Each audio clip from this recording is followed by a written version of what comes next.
गुरुदेव और माँ गायत्री के चरणों में कोटि कोटि नमन। आप सभी को प्रणाम।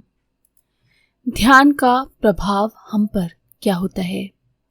ध्यान के पथ पर, अंतर यात्रा के पथ पर श्रद्धा एवं संपूर्ण सामर्थ्य से चल रहे साधक के व्यक्तित्व से कभी ज्ञान के आश्चर्य पल्लवित होते हैं तो कभी उसमें अचरज में डालने वाली शक्ति सामर्थ्य नजर आती है, जिसे कभी सुना नहीं गया, जिसके बारे में कभी सोचा नहीं गया। ऐसे कितने ही आश्चर्य साधक के सामने आ खड़े होते हैं। इसी के साथ आती है अलौकिक शक्तियां, जिसमें अपार, अद्भुत एवं आश्चर्यपूर्ण सामर्थ्य होती है। अंतर यात्रा के इस दौर में जो कुछ घटित होता है उसे अनुभव तो किया जा सकता है, पर बताया नहीं जा सकता। यदि उसे बताया भी जाए तो सुनने वालों को ये कहानी की भांति लगेगा।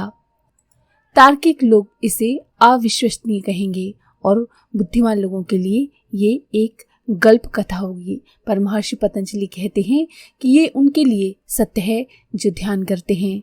जिनके पास ध्यान की पारस मणि है उनसे स्वर्ण राशि दूर नहीं है, क्योंकि इस लोहे से जीवन की कुरूपता ही स्वर्ण में बदल जाती है। महर्षि पतंजलि अपने ध्यान के सूत्र में ध्यान का प्रभाव बताते हुए कहते हैं कि इस प्रकार योगी अति सूक्ष्म परमाणु से लेकर अपरिसीम तक सभी का वशीकरण कर लेता है, अर्थात वश में कर लेता है। इस सूत्र में आश्चर्य तो है, पर ऐसा जो अनिवार्यतः घटित होता है योग साधक की ध्यान साधना में। इस सूत्र में निहित भाव इतना ही है कि ध्यान द्वार है अति चेतन का। जो इस द्वार को खोलना जानता है उसके जीवन में सभी असंभव संभव हो जाते हैं। लेकिन ये सब होता तभी है जबकि साधक को ध्यान की तकनीक में विशेषज्ञता हासिल हो। सामान्यतया देखा जाता है कि ध्यान के गहरे विज्ञान से लोग परिचित नहीं होते। साधारण जनों की बात तो जाने दें, अपने को ध्यान योगी महात्मा बताने वाले भी ध्यान की यथार्थता व सार्थकता से अपरिचित नजर आते हैं।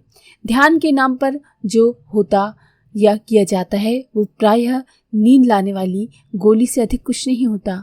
ये पंक्तियां किसी को बुरी भी लग सकती हैं, पर सत्य को तो सुना व स्वीकारा जाना ही चाहिए। जिन्हें ध्यान की गहरी अनुभूति है वे इस सत्य से अवश्य सहमत होंगे कि ध्यान एक गहन आध्यात्मिक शल्य क्रिया है। इसे बड़ी बारीकी एवं समझदारी से करना पड़ता है। ये समूची प्रक्रिया 3 चरण में संपन्न होती है। योग ऋषि परम पूज्य गुरुदेव के अनुसार ध्यान करने से पहले व्यक्ति को ध्यान के लायक होना पड़ता है। ध्यान की ये सुपात्रता ही ध्यान की प्रक्रिया का पहला चरण है, जिसमें शरीर व मन को ध्यान के अनुरूप बनाना पड़ता है। शरीर स्वस्थ, हल्का फुल्का व निरोग रहे, इसके लिए आवश्यक है खान पान का संयम। ध्यान योगी का भोजन औषधि की भांति होना चाहिए, जो शरीर को स्वस्थ रखने में तो सहायक हो, परंतु शरीर को ऐसा न बनाए जिससे मानसिक चेतना देह पर ही टिकी रहे। शरीर की स्थिति ऐसी हो जो मन को ऊर्ध्वगामी बनाने में सहायक हो। इसके बाद अगली स्थिति मन की है।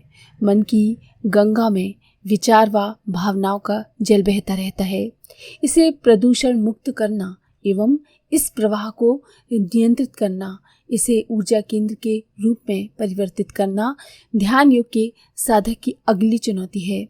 जिस तरह से नदी के जल पर बांध बनाकर उस जल के वेग को शक्ति में परिवर्तित किया जाता है, कुछ इसी तरह की चुनौती ध्यान के साधक की भी होती है।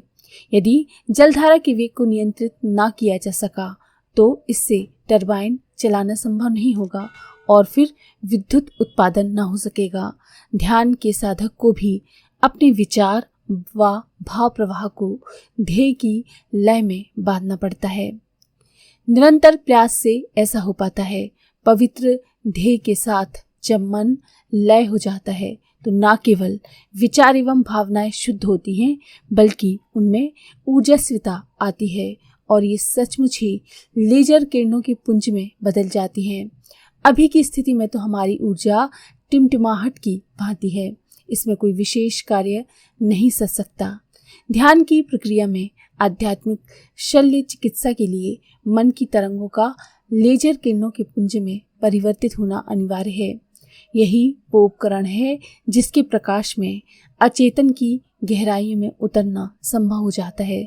इसी के द्वारा अचेतन के संस्कारों की शल्य क्रिया बन पड़ती है। ये प्रक्रिया जटिल है, कठिन है, ध्रुव है, ये श्रम साध्य है और समय साध्य भी। चेतन मन की तरंगों से जो लेजर किरणों का पुंज तैयार होता है, उसी से अचेतन के संस्कारों को देखना एवं इन्हें हटाना बन पड़ता है। ये संस्कार परत दर परत होते हैं और इनकी परतों में भारी विविधताएं होती हैं। उदाहरण के लिए एक परत में साधना के संस्कार हो सकते हैं तो दूसरी परत में वासना के, एक परत में साधुता के संस्कार हो सकते हैं तो दूसरी में शैतानियत के।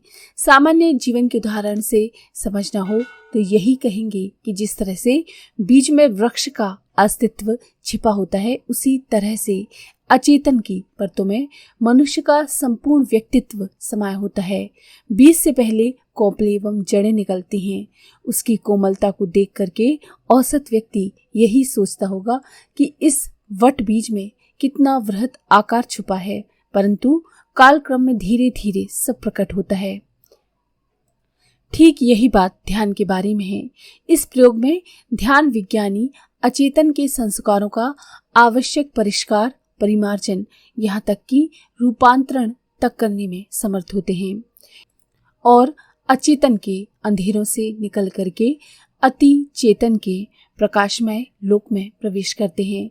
और तब आती है वो स्थिति जिसके लिए महर्षि पतंजलि कहते हैं कि योगी हो जाता है मालिक अति सूक्ष्म परमाणु से लेकर अपरिसीम तक का, क्योंकि अति चेतन के पास सारी शक्ति होती है। वो होता है सर्वशक्तिमान, वो होता है सर्वत्र, वो होता है सर्वव्यापी। अति चेतन के पास हर वो शक्ति होती है जो संभव होती है। ये वो स्तर है जहाँ सारे असंभव संभव बनते हैं।